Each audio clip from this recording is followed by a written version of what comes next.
जब से आपका यूट्यूब पे देखा है तब से वो घर में पानी लाके छींचना और वो जल को पीना वो बंद कर दिया। पहले करता था मैं ये। कहाँ का जल?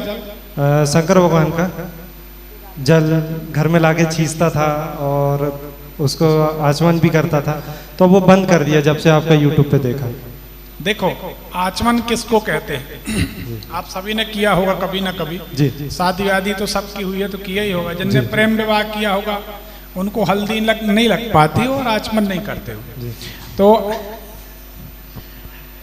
ये बीच बीच में हम टोकते इसलिए ताकि समाज सुधरे, और कोई हमारा निंदा करना किसी का उद्देश्य नहीं। ओम माधवाय नमः ऐसे कोंट तक लगाते गिरा देते, पीते नहीं। ओम नारायणाय नमः, ओम केशवाय नमः, ये आचमन यही होता ना। सभी ने किया होगा आचमन कभी ना कभी। तो ये आचमन। अब हम एक सवाल करते हैं। जिनने कहा है जल पियो उन्हीं ने कहा आचमन करो, ठीक जी।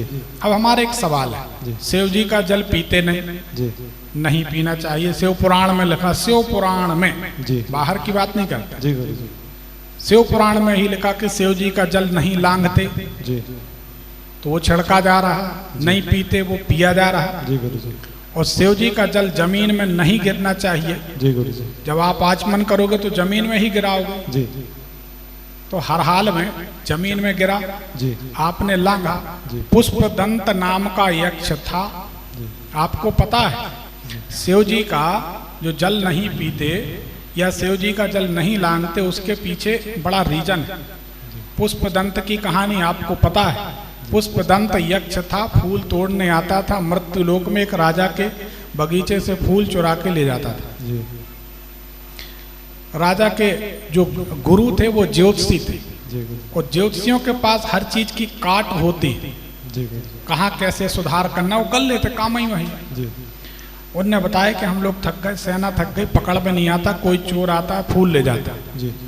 तो सब ने कहा कि भगवान शंकर का जो निर्माल्य है खेत के चारों तरफ डाल दो, खेत के चारों तरफ डाल दो।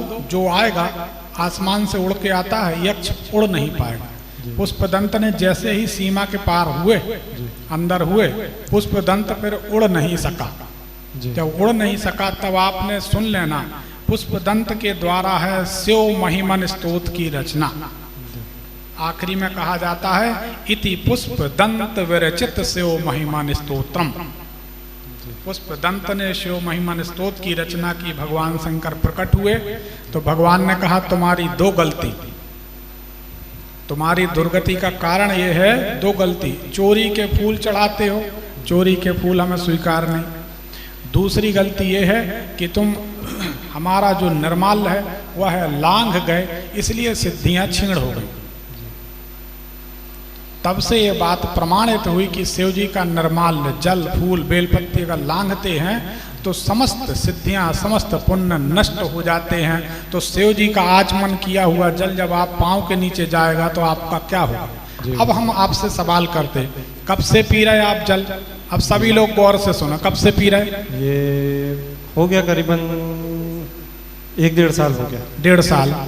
1.5 साल से आपको आर्थिक नुकसान, पैसे का नुकसान हुआ या नहीं? सही जोर से बोलो। हुआ गुरुजी, हुआ। शंकर भगवान का जल पीने के बाद नुकसान हुआ? जी। तो क्या पीना चाहिए? नहीं पीना चाहिए। तो बताओ, हमारी बात सही है कि दूसरों की सही? आपकी बात सही गुरुजी। नहीं पीना चाहिए। हम शिव पुराण की बात कर रहे हैं जी, और लोगों के अपने बनाए पुराण हैं जी। किसी भी बात को कह दो कि ये पुराण में लिखा है, गलत है ना। जी गुरुजी। प्रमाणित होना चाहिए। तो सच बात ये है, फिर जिसको जो समझ में आए। तो आप वो जल ना पिए, शिव जी की पूजन करें, लाभ होगा और हानि आना जाना। खाटू श्याम घोंगा बाबा मंदिर, गोल बाजार, बिलासपुर में लक्ष्मी जी का दिव्य अर्चन एवं दरबार लगने जा रहा है 10 एवं 11 अगस्त 2024 को। आप इसमें सादर आमंत्रित हैं। धन्यवाद।